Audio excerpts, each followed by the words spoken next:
በጌታ የተወደዳችሁ የኢትዮ ሳይበር ሚኒስትሪ ፕሮግራም ተከታታዮች እንደምን አላችሁ?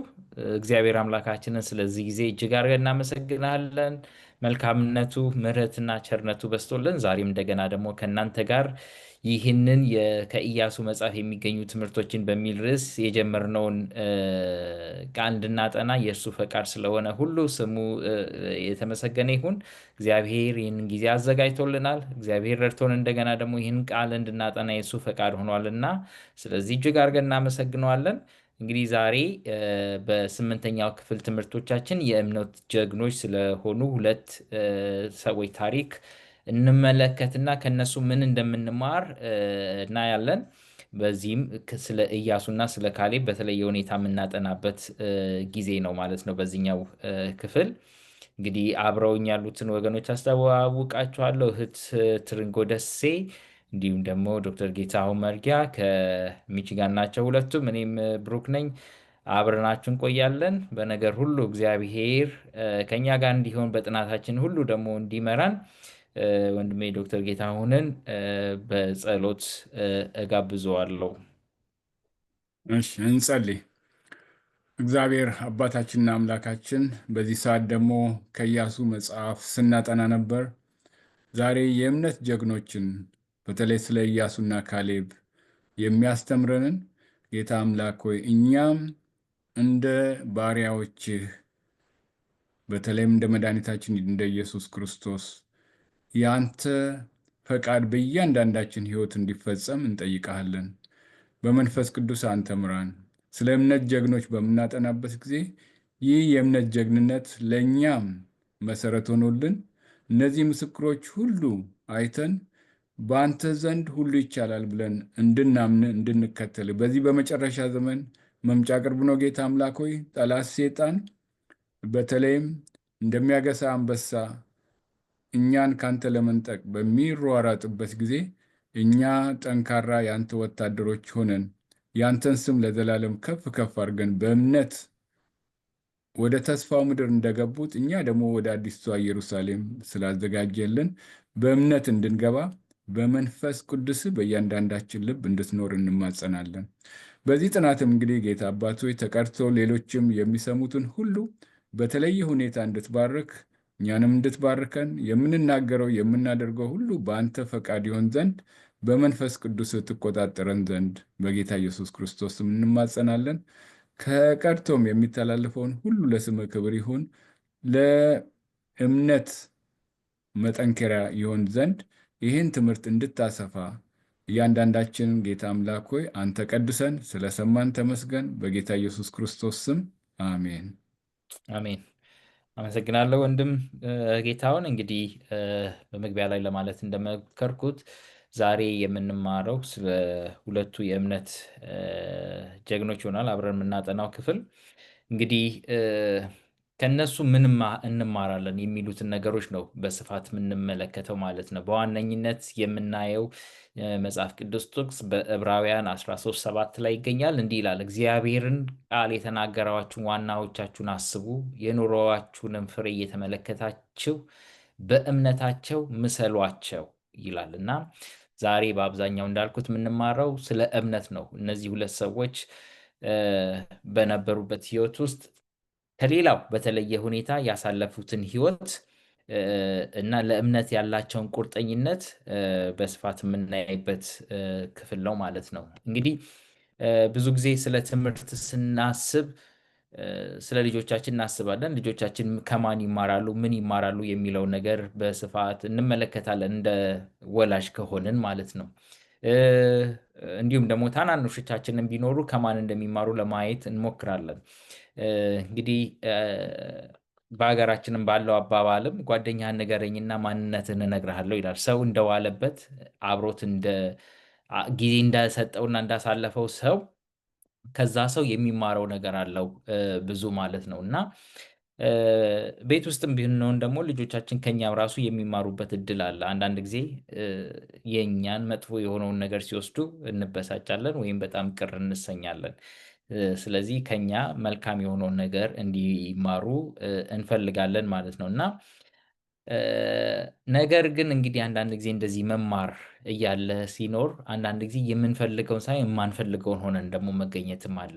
ለምሳሌ መጽሐፍ ቅዱሳችን እንደሚናገረው በሮሜ 7:15 ላይ ጳውሎስ የምጠላውን ያን አደርጋለሁ፣ ዳሩ ግን የምወደውን እርሱን አላደርገውም ሲል እንሰማለን። ምክንያቱም ልቡ ሁል ጊዜ ለእግዚአብሔር የቀና ነበር፣ መልካም የሆነውን ነገር ለማድረግ ነበር። ነገር ግን የሥጋ ነገር ይመጣበትና ወዳላሰበው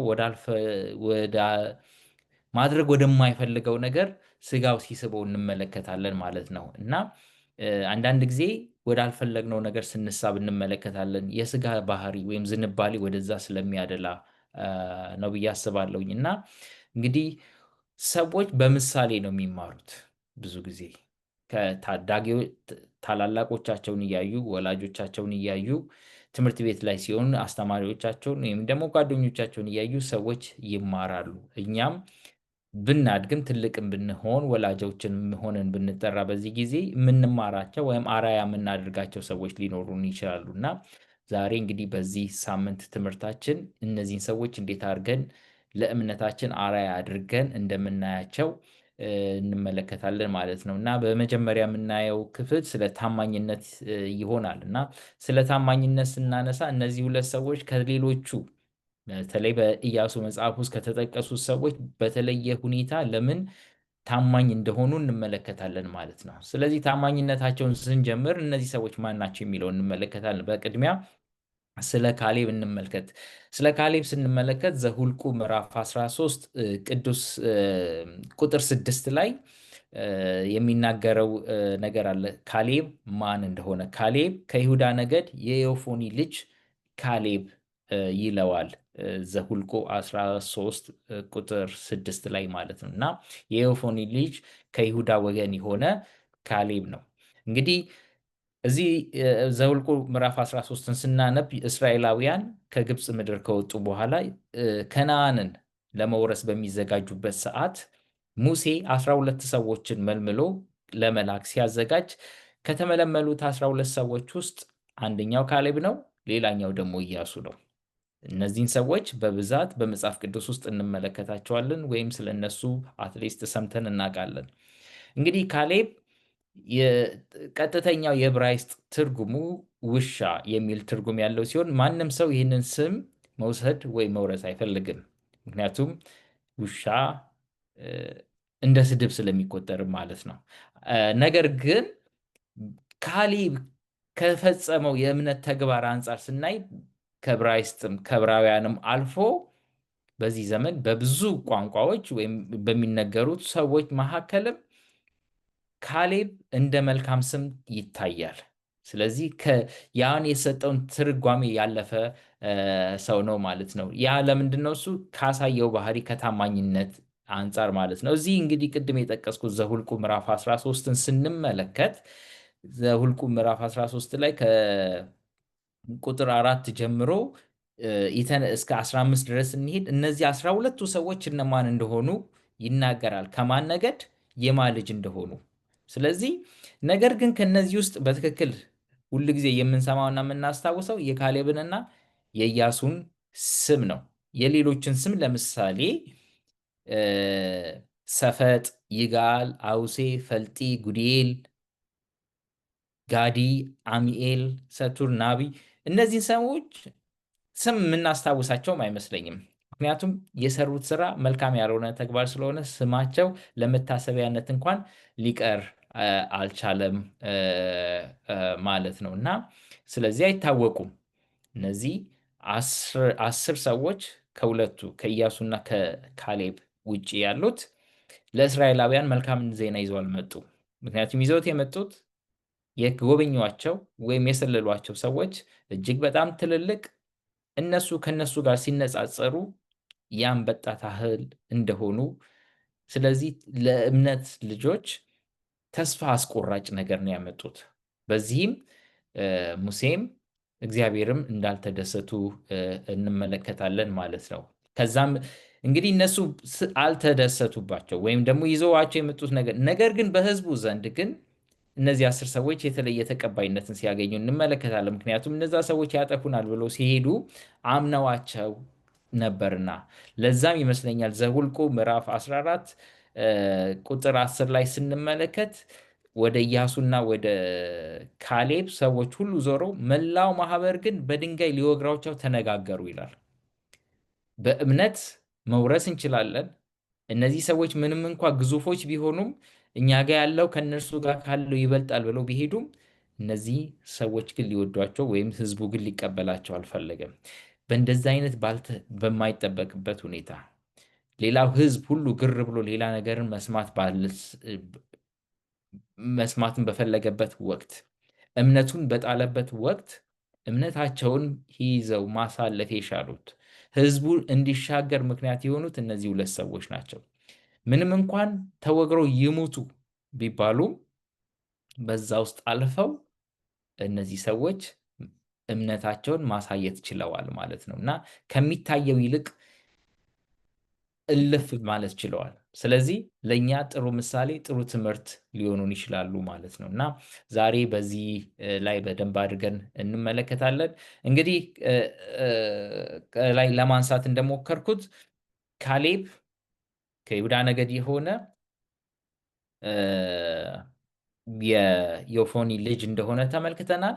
የምንጠራው ደግሞ ወይም የምንማረው ከእርሱ ደግሞ ይበልጥ ስለ እምነቱ እንደሆነ እናስተውላለን ማለት ነው እና እንግዲህ ቅድም ለማንሳት እንደሞከርኩት ኢያሱ ምዕራፍ 14 ቁጥር 10 ላይ ሰው ሲያምጽበት ተመልክተናል።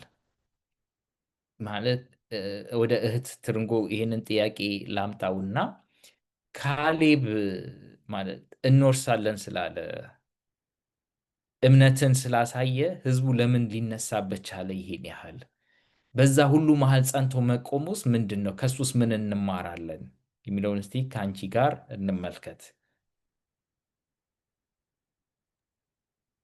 እሺ፣ እግዚአብሔር ይስጥልኝ።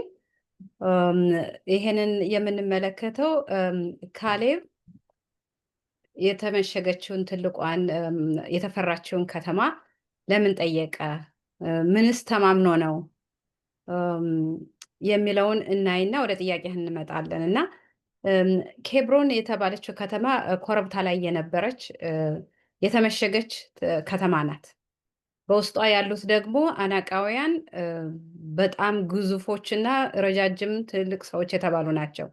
እንዲያውም ከ12ቱ ሰላዮች 10ሩ ሲያወዳድሩ ራሳቸውን ከነሱ ጋር በእነሱ ፊት ስንታይ እኛ እንደ አንበጣዎች ነን ያሉት እና በጣም ትልልቅ የተባሉ ሰዎች ናቸው። እና ልባቸውን ያቀለጠው የእስራኤልንም ሕዝቦች ልብ ያቀለጠው ይህንን አወዳድረው በመናገራቸው ነው። በእነሱ ፊት ስንታይ እኛ በጣም ታናናሾች ነን፣ እንዳንበጣ ነን ብለው የራሳቸውን ልብም ቀለጠ፣ የሌሎችንም ልብ ለማቅለጥ ሞከሩና ኢያሱ ማለት ካሌብና ኢያሱ ግን የተማመኑት በእግዚአብሔር እንጂ በራሳቸው አልነበረም።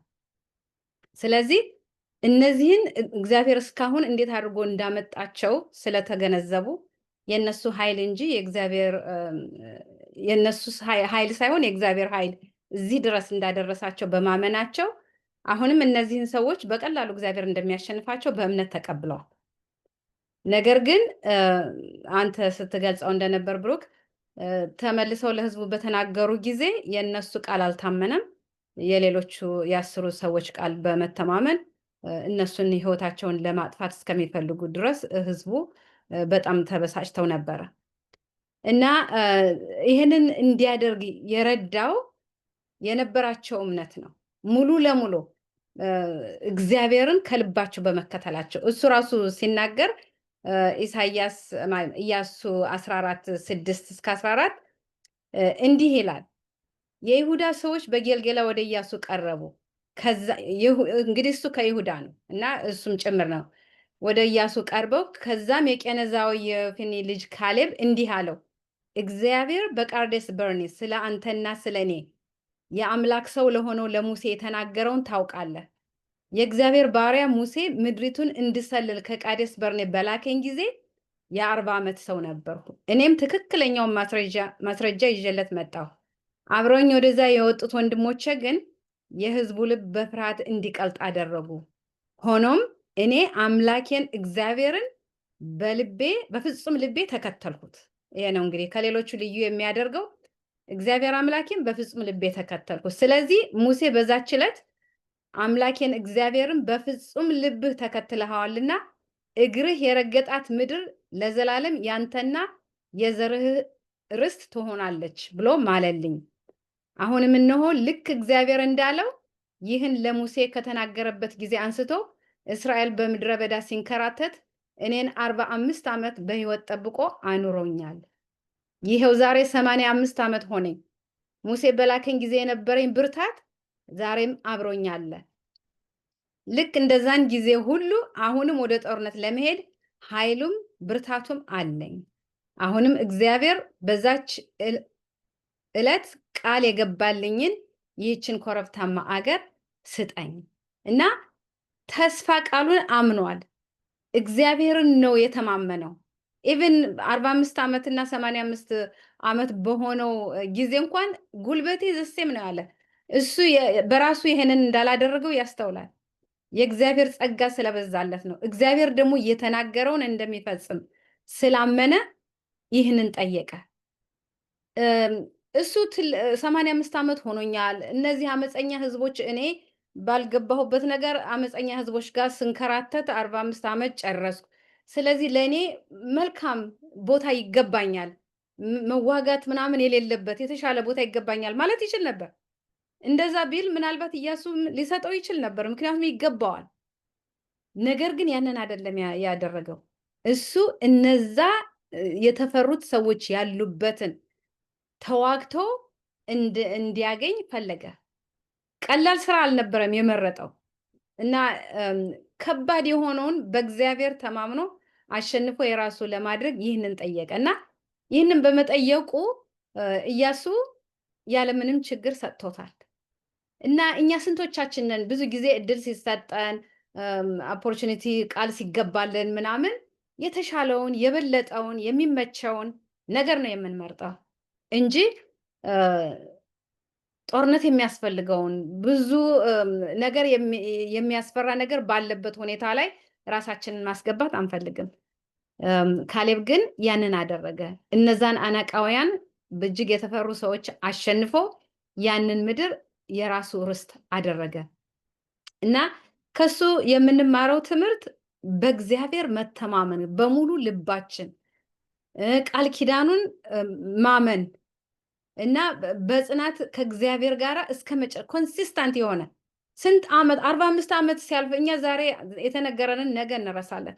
ዓመት 2 ዓመት ካለፈው በኋላ ተነግሮን የነበረውን ነገር ችላ ብለን እንረሳዋለን። እሱ ግን 45 ዓመት ሙሉ ሲንከራተት በቆየበት ዘመን ሁሉ የእግዚአብሔርን ቃል ኪዳን ሳይረሳ እግዚአብሔር የማይቀየር ታላቅ አምላክ መሆኑን ተገንዝቦ እስከ መጨረሻ ድረስ የጸና መሪ ወይም ክርስቲያን ነበር ማለት ነው እና ከሱ ትልቅ ትምህርት እንማራለን። እግዚአብሔር በተደረገልን ነገር መጽናት፣ ራሳችንን የተደላደለ ኑሮ ለማግኘት ሌላውን አድቫንቴጅ መተን ለራሳችን አለማድረግ፣ ይልቁንም የተፈራውን ሌላው ሊያደርገው የማይችለውን በእግዚአብሔር ተማምነን እኛ እናደርገዋለን ብለን በድፍረት መነሳት፣ እነዚህ ነገሮች ከካሌብ ሕይወት ልንማር እንችላለን። በዚሁ ልጨርስ። እሺ፣ አመሰግናለሁ እህት ትርንጎ፣ ጥሩ አድርገሽ አብራርተሽዋል። እንግዲህ እንዳልሽው መጀመሪያ ላይ ካሌብ ይዞ የመጣው መልእክት በዘኍልቍ 13 ላይ እንደምንመለከተው እንውጣ፣ ምድራቸውንም እንውረስ፣ ማሸነፍንም እንችላለን ያለውን የተስፋ ቃል ነበር ይዘን የተናገረው እና በዚህ ቃሉ ብዙዎቹን ለማነጽ ቢሞክርም ነገር ግን ሌሎቹ ያመጡት ከእሱ ጋር ከነበሩት ይልቅ 10ሩ በተቃራኒው ነገር ቢሆንም እሱ ግን በተናገረው ነገር መጽናት ችሏል። ከዛ በተጨማሪ እንግዲህ ይህንን እንዴት ሊል ቻለ ስንል ቅድም እንዳነሳሽው እግዚአብሔርን በፍጹም ልቤ ተከተልኩት ብሎ ሙሴም የመሰከረለትን ታሪክ አንስተሽ ነበርና እውነት ነው። እግዚአብሔርን በፍጹም ልባችን ስንከተለው የሚታየን የእግዚአብሔር ኃያልነት የእግዚአብሔር ተስፋ ቃል ነው እንጂ በነገሮች የሚመጡብን ፈተናዎችና ትግሎች አይደለም። እንዳነሳሹ መጨረሻ ላይ መውሰድ የሚገባውን ምድር መምረጥ የሚገባውን ምድር ትቶ ኮረብታማውን ስጡኝ ብሎ ሄዶ ተዋግቶ አሸንፎ ያንን ምድር ለራሱ እንዳደረጋት እንመለከታለን። በዛ ዕድሜው ራሱ በ85 ዓመቱ ራሱ ዛሬም እንደ ድሮ ጉልበታም ነኝ ብሎ እንዲያስብ ነው ያደረገው። ጉልበታም ነኝ ያሰኘው የራሱ ማንነት ሳይሆን ያመነው እግዚአብሔር እንደሆነ ነው እኔ የምገነዘበው። እና ከዚህ ከካሌብ ብዙ ነገር ልንማር እንችላለን ብዬ አስባለሁ። እንግዲህ ወደሚቀጥለው እንለፍና ወደ ወንድሜ ጌታሁን እመጣለሁኝ። እንግዲህ ኢያሱ ምዕራፍ 15 ላይ ደግሞ ስንደርስ ሌላ ታሪክ እንመለከታለን። ካሌብ ከልጁ ጋር እስቲ ካሌብ ከልጁ ጋር በነበረው ግንኙነት ምን አይነት የባህሪ መገለጫዎች ተገለጡ? ከነዚህ ነገሮች በምሳሌነት ልንወስዳቸው የምንችላቸው ነገሮች ምንድን ናቸው? እግዚአብሔር ስጥልን። ይሄኛውን ክፍል እንግዲህ ኢያሱ ምዕራፍ 15ን የምሳሌነት ኃይል ብለን ርዕስ ልንሰጠው እንችላለን። እንደ መግቢያችን ዕብራውያን 13:7 ደግሜ ያነባለው፣ እግዚአብሔርም ቃል የተናገሯችሁን ዋኖቻችሁን አስቡ። ዋኖች ማለት እንግዲህ አለቆቻችሁን፣ አስተማሪዎቻችሁን፣ ወላጆቻችሁን እንደማለት ነው። ከኛ በፊት የኖሯችሁን ኑሯቸውንም ፍሬ እየተመለከታችሁ በእምነታቸው ምሰሏቸው ይላል። የኢያሱ እንግዲህ ምሳሌ ሆኖ እንደተገኘ፣ ካሌብ ምሳሌ ሆኖ እንደተገኘ እናያለን። እነሱ ደግሞ የተማሩት ምሳሌ ሆኗቸው እነ ሙሴ ናቸው።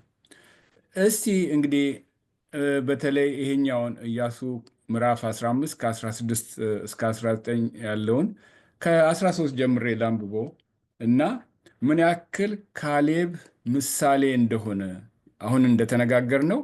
ይህን ተራራማውን ስጠኝ። እንግዲህ እነዛ 10 በሙሉ እኛ በእነሱ ዘንድ እኮ እንደ አንበጣ ነን፣ ምንም ምንችለው ነገር የለም ብሎ በፈሩበት ጊዜ እግዚአብሔር ያከናውንልናል። እኛ እነሱ እንደኛ እንደ ራሳችን ናቸው።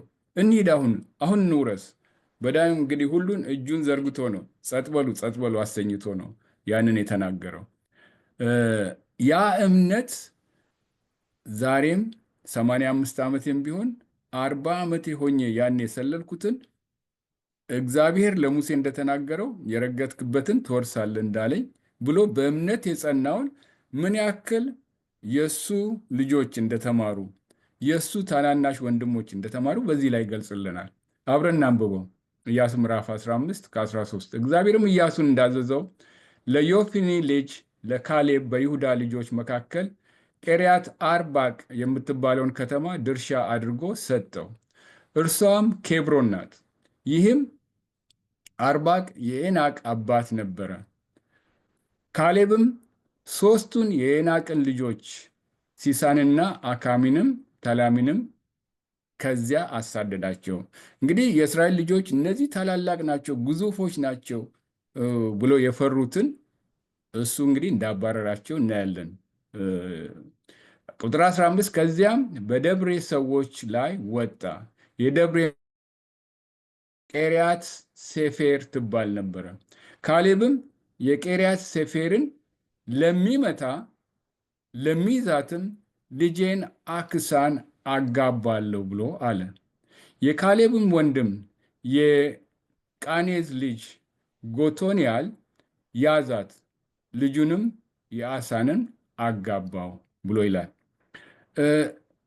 እንግዲህ ይሄ ታናሽ ወንድሙ በድፍረት እግዚአብሔር ያከናውንልኛል ብሎ ማን ነው እስቲ ይህንን የሚያደርግ ባለ ጊዜ ልክ ካሌብ ይህንን ካረገ እግዚአብሔር ካከናወነለት ለእኛም ያከናውናል ብሎ እንደተማረ እናያለን።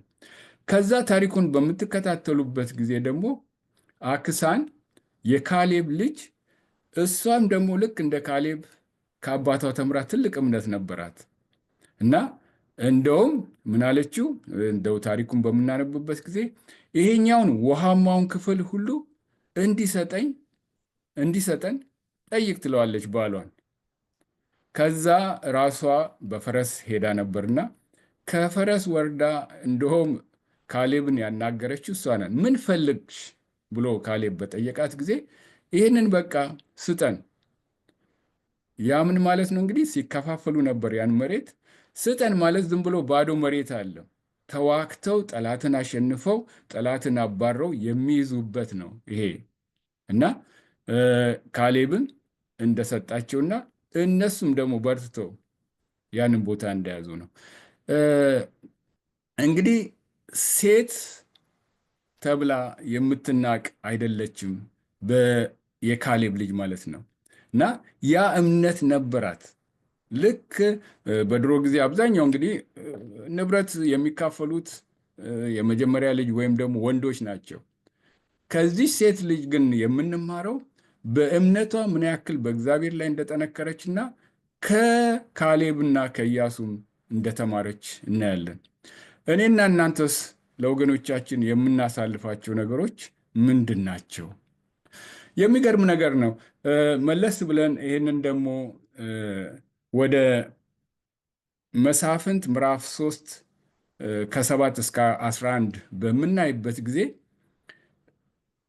የሰው ልጅ እንግዲህ በምሳሌነት ከተማረ በኋላ ገሸሽ ይላል። እግዚአብሔርን መፍራቱንም ሊያቆም ይችላል። እግዚአብሔርን የማያውቅ ትውልድ ተነሳ፣ ዮሴፍን የማያውቅ ትውልድ ተነሳ። ልክ ዮሴፍን የማያውቅ ፈርዖን ተነሳ እንደተባለው በዚህም የሚገርም ነገር ነው እና አብዛኞቹ እምነታቸው እየተንሸራተተ በሄደ ጊዜ የዚህ የካሌብ ታናሽ ወንድም ልጁን ያገባ ማለት ነው እምነቱ ጠንካራ ነበር እና ጠላቶቻቸው ሁሉ በከበቧቸው ጊዜ እግዚአብሔር አዳኝ ያስነሳላቸው ይላል። የአዳኝ ማን ነው? ይሄ የካሌብ ታናሽ ወንድም ነው እና እንደውም ጠቅላላ የእሱን የካሌብን የወረሰውን ክፍል ሕዝብ ብቻ ሳይሆን ያስተዳደረው እንደውም ልክ እንደ ኢያሱ የእስራኤልን ሕዝብ እስኪያስተዳድር ድረስ በእግዚአብሔር ላይ ጸና። እንግዲህ ከግለሰቦችም እንማራለን። ይሄ ታላቅ ትምህርት ነው።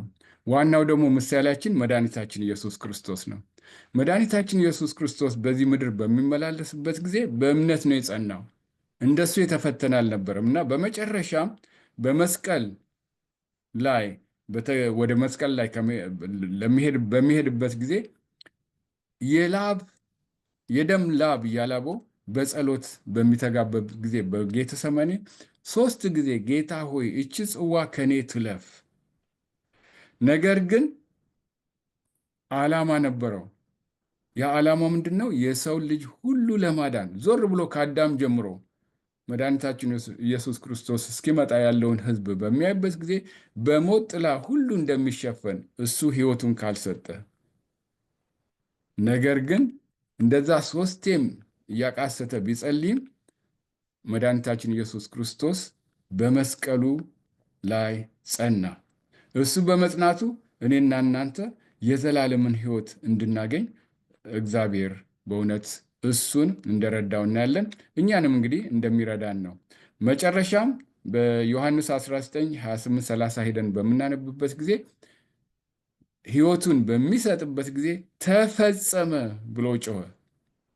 ያ የኔና የእናንተ ደህንነት ለዘላለም የተፈጸመ ነው። የታቀደው ዕቅድ ሁሉ በእግዚአብሔር ጥላ ስር ነው እና ታዲያ መድኃኒታችን ኢየሱስ ክርስቶስ በመንፈስ ቅዱሱ ያግዘናል። እኔና እናንተ ለሌሎቹ ምሳሌ ልንሆን ይገባናል እና እግዚአብሔር ይጠቀመናል።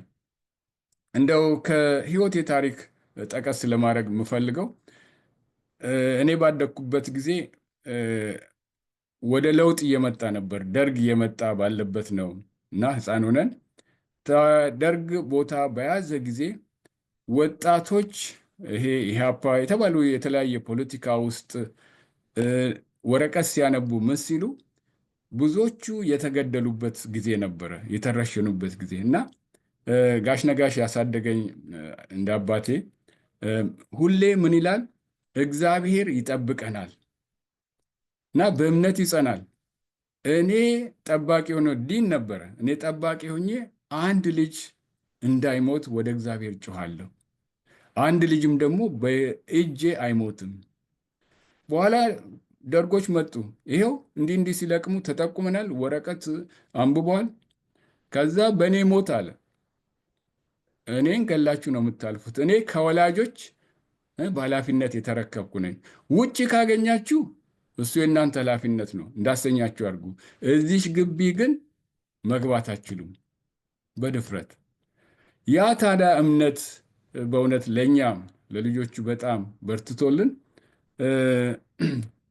እግዚአብሔር ብዙ ድንቅ ነገሮችን በእምነት እንድንከተለው በተቸገርን ጊዜ እንድንጸና በሱ እንድናደርግ እኔም ከቤተሰቦቼ የተማርኩት ነው እና እያንዳንዳችን በእውነት ለልጆቻችንም ለምን በቤተ ክርስቲያንም ለምናገለግለው በምንሄድበት ሁሉ ጌታ ምሳሌዎች ያደርገን ዘንድ ዛሬ እኔና እናንተ በእምነት መጽናት እንዳለብን በጣም አስፈላጊ ነው።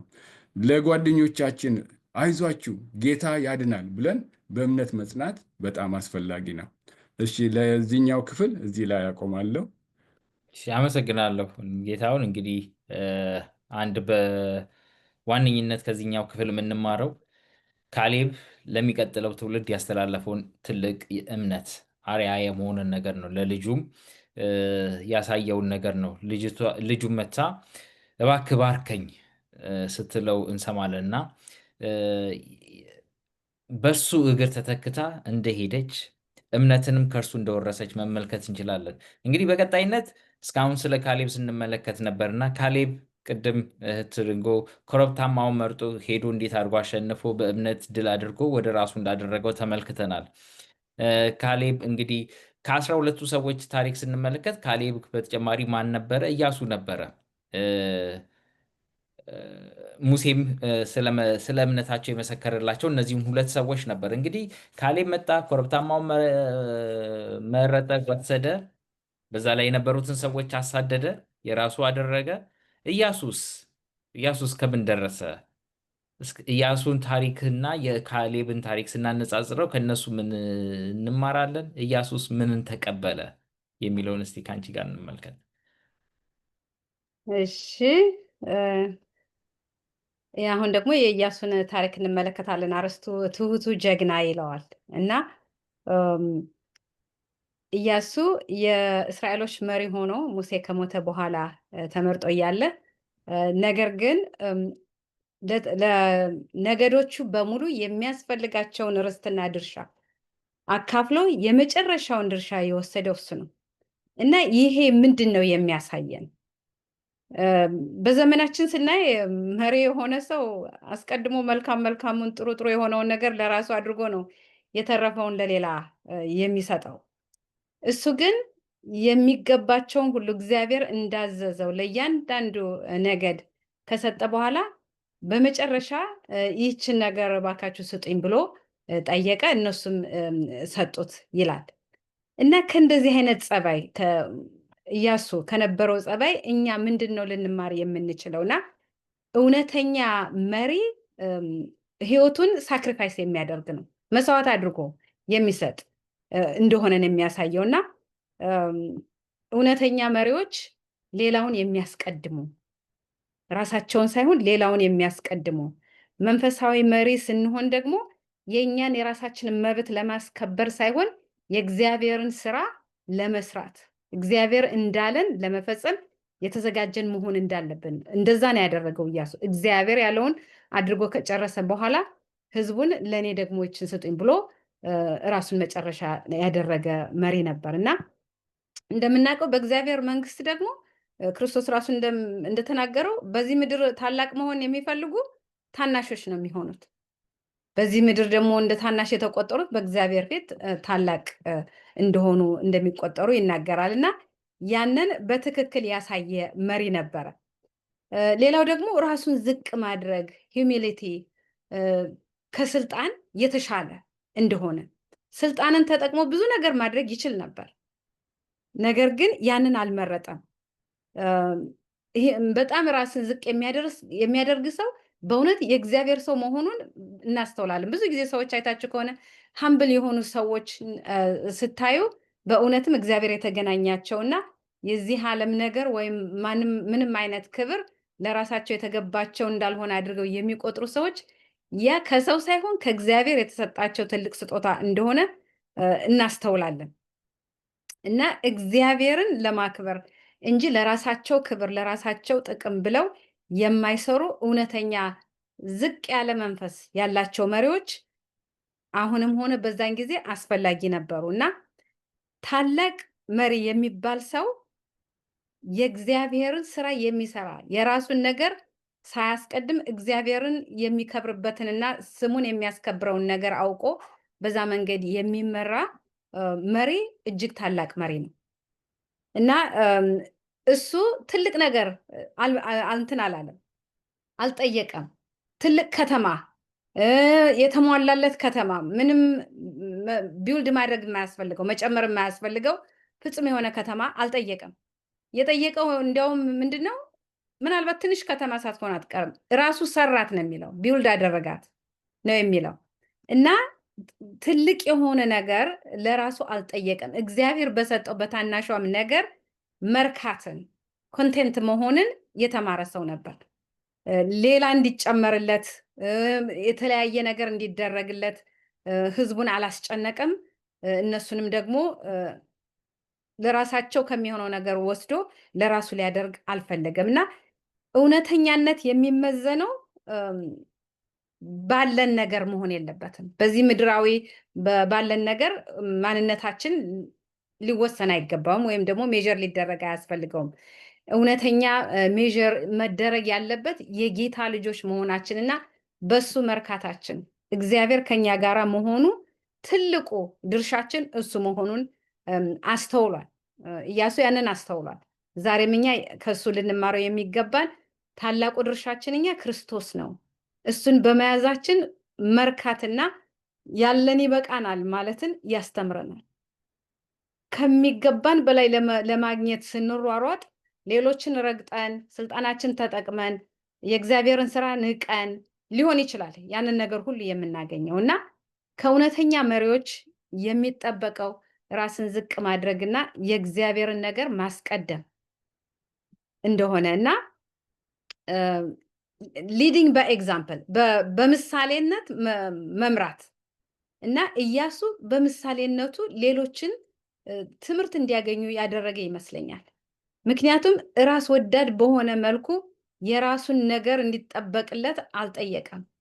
ዝቅ አድርጎ ሁሉንም ካደላደለ በኋላ ሁሉም የሚገባቸውን ካገኙ በኋላ ለራሱ ትንሽ ነገር ወሰደ ማለት ነው እና በምናደርጋት ትንንሽ ነገር ሁሉ እግዚአብሔርን ያስከብራል ወይ ሌላውንስ ደግሞ ይጠቅማል ወይ በማለት እንጂ ዝም ብሎ በማውራት ራስን ማስከበር ወይም ደግሞ ስራ የሰራን እየመሰለን ራሳችንን ለማስከበር የምንናገራቸው ነገሮች አይደሉም በእግዚአብሔር ፊት ዋጋ ያላቸው።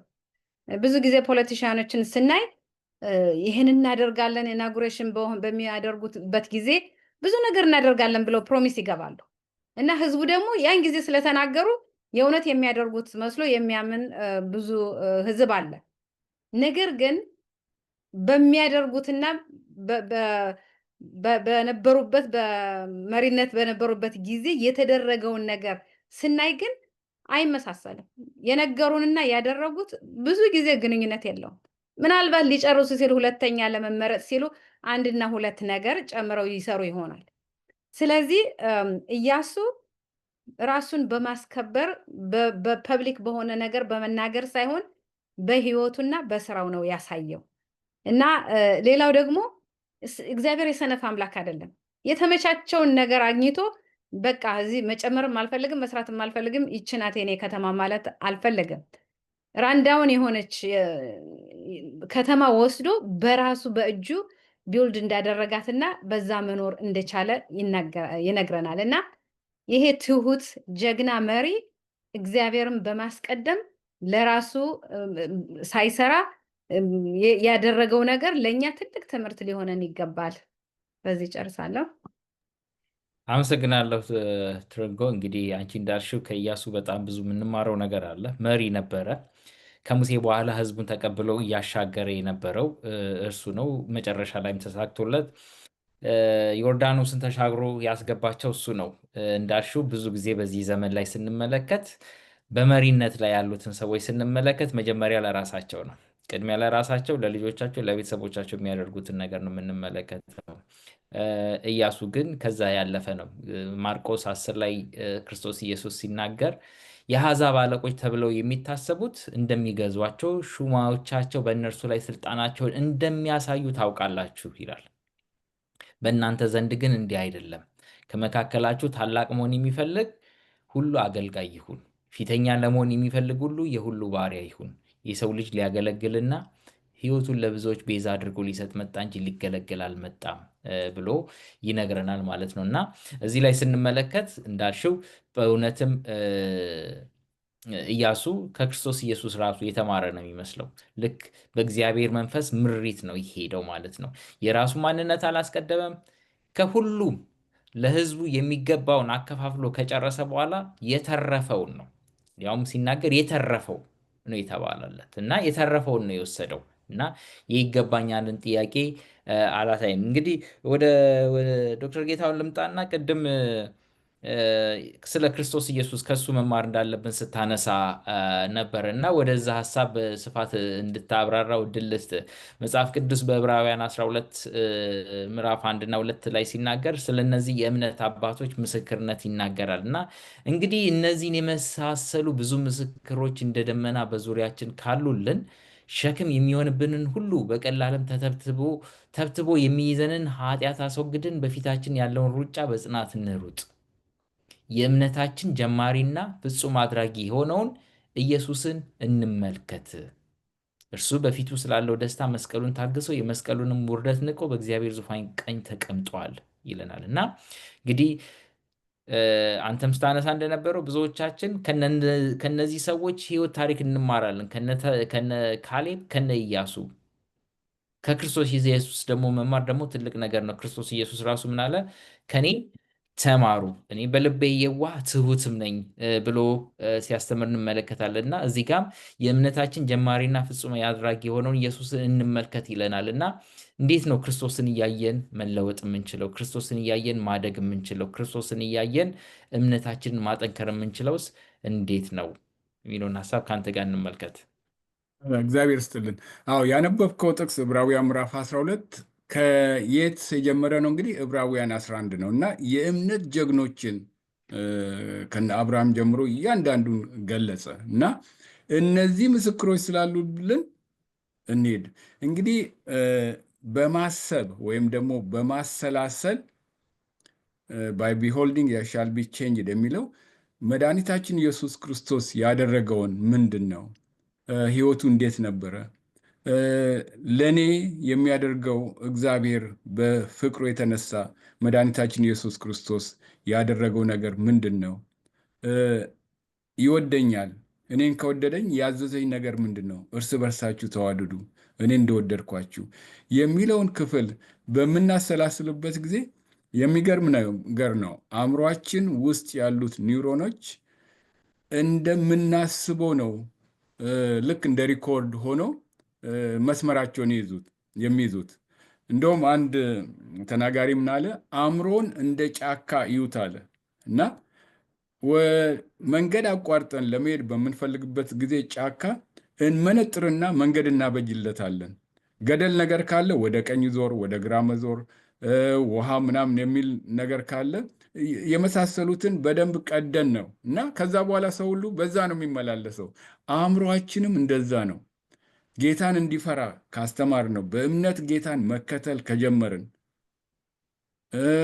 እሱ የሚለንን እዛ ላይ እያሰላሰልን ካተኮርን፣ መድኃኒታችን ኢየሱስ ክርስቶስን ሁሌ የእሱን ጽድቅ ስናወራ፣ እሱ ያደረገውን ነገር ስናወራ አእምሯችን በዛ ልክ እንደ ጫካ እንደተጠረበው አይነት በዛ ነው የሚሄደው እና ካፋችንም የሚወጣው ክርስቶስ እንዳለው ከአፋችሁ የሚወጣው ነገር ከልባችሁ ያለውን ነው ያለ እና አእምሯችን የሚያሰላስለውን ያን ያደርጋልና ዛሬ እኔም ወገኖቼም በእውነት ስለ እግዚአብሔር ሁሌ ስናነብ፣ ክርስቶስ ያደረገውን ስንናገር፣ በአፋችን ስንመሰክር በአእምሯችን ያሉት ኒውሮኖች ሌሎችም የአእምሮ ክፍል ምን እየሆነ ይሄዳል? በዛ መንገድ እየተቀረጸ ይመጣል እና እንግዲህ ፈተና በሚመጣበት ጊዜ ጌታን የመከተል ጌታ እንዴት እንዳሸነፈ የእሱ ባሪያዎች እንዴት እንዳሸነፉ እነ ኢያሱ እንደ ካሌብ እንዴት እንዳሸነፉ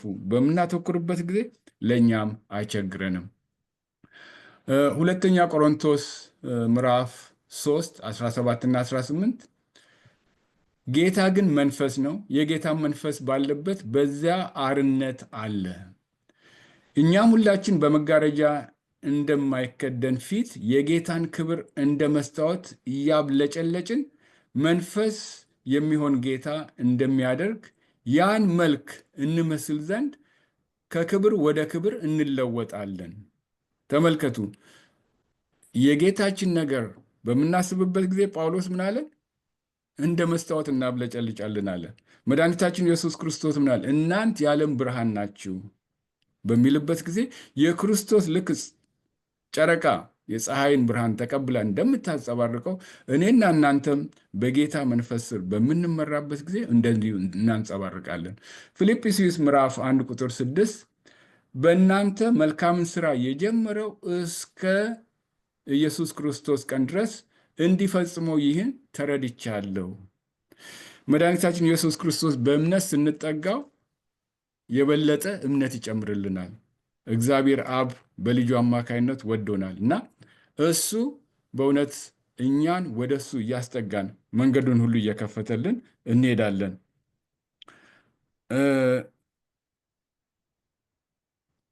አንደኛ ቆሮንቶስ 11 አንድም እንደዚሁ ጌታን እየመሰልን እንደምንሄድ በግልጽ ይናገራል። መድኃኒታችን ኢየሱስ ክርስቶስም በማቴዎስ 11 28 ላይ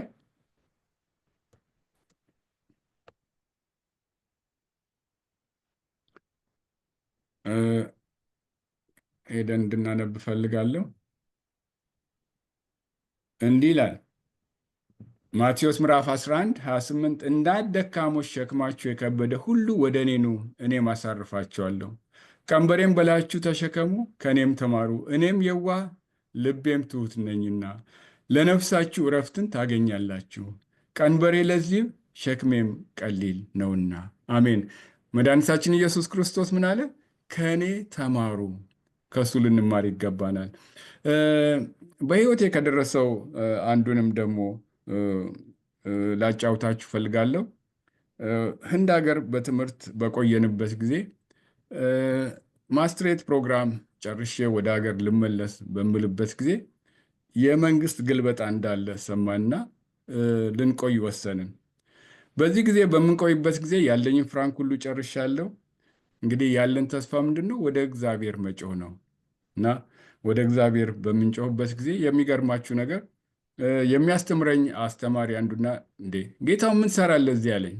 አይ እንደዚህ ችግር ሆኖ ያው ዩኒቨርሲቲውን ጠይቀን በነፃ ለ3 ወር እዚህ ዶክትሬቶች የሚማሩበት እየቆየን ነው።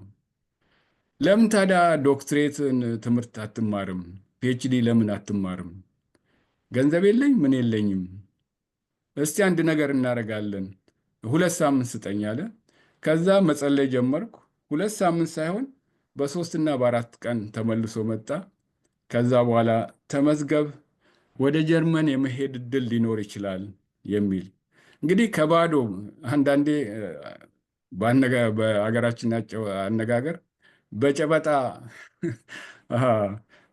በላው የሚባል ነገር አለና እግዚአብሔርን በባዶ ተማጸኑ። በዚህ ጊዜ ትምህርቱን በእምነት ከጌታ ጋር የተለያየ ነው፣ ረጅም ነው ታሪኩ። በጀመርኩ ጊዜ ትዝ ይለኛል አብሮን አቃቂ ስናስተምር የነበሩት ሰዎች ምን ሲሉ ሰማሁ? እኛም እንደ ጌታውን ፒኤችዲ እንሰራለን፣ እኛም እንደ ጌታውን ፒኤችዲ እንሰራለን የሚል። ይሄ የኔ ችሎታ የኔ ክብር ሳይሆን እግዚአብሔርን በመማፀን የመጣ ነገር ነው እና የሚገርማችሁ ነገር እንደዛ ያሉት ወደ 6 ነው ወደ 5 ሰዎች ዶክትሬታቸውን እንደያዙና ዛሬም ቤተ ክርስቲያንን እንደሚያገለግሉ ምስክርነት አያለሁ።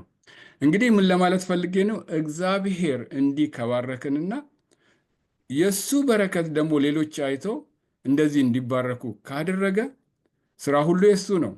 ማንም በዚህ የሚመካ የለም። ጳውሎስ እንደሚለው ሁሉ የሚመካ ሁሉ በእግዚአብሔር ይመካ እና እያንዳንዳችንም ጌታን ስንማጸነው በምድራዊ እንደዚህ የባረከን አስቡት።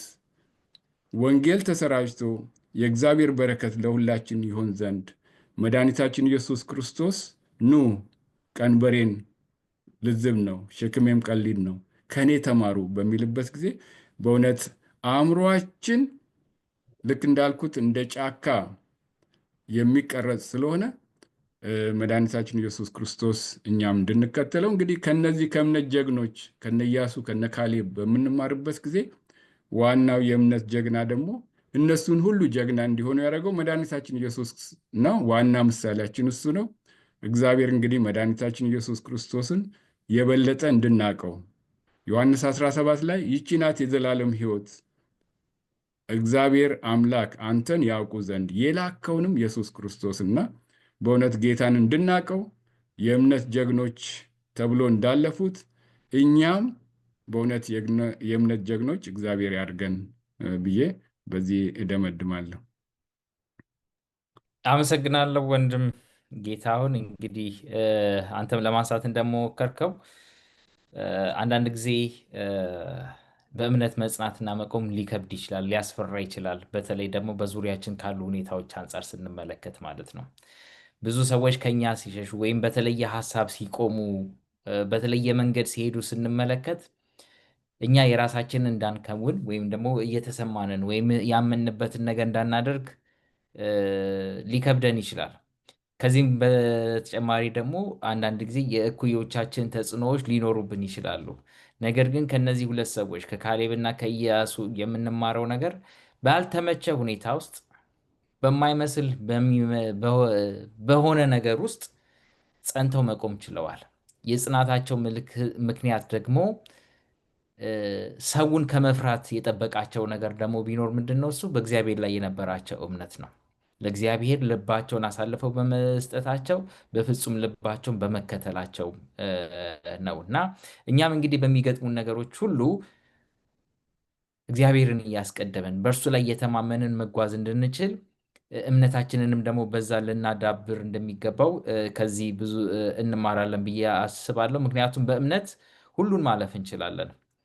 መጽሐፍ ቅዱስ ሲናገር በክርስቶስ ኢየሱስ ዘንድ የነበረው ይህ ሐሳብ በእናንተም ዘንድ ይሁን ይላል እና በእኛም ዘንድ ያ የክርስቶስ ኢየሱስን ሐሳብ ይዘን ብንሄድ ክርስቶስ ኢየሱስን ዕለት ዕለት እየመሰልነው በእርሱ ላይ ጸንተን መቆም እንችላለን ማለት ነው እና ከሁሉም በላይ እንዳልነው ከክርስቶስ ኢየሱስ መማር ትልቅ ነገር ነው።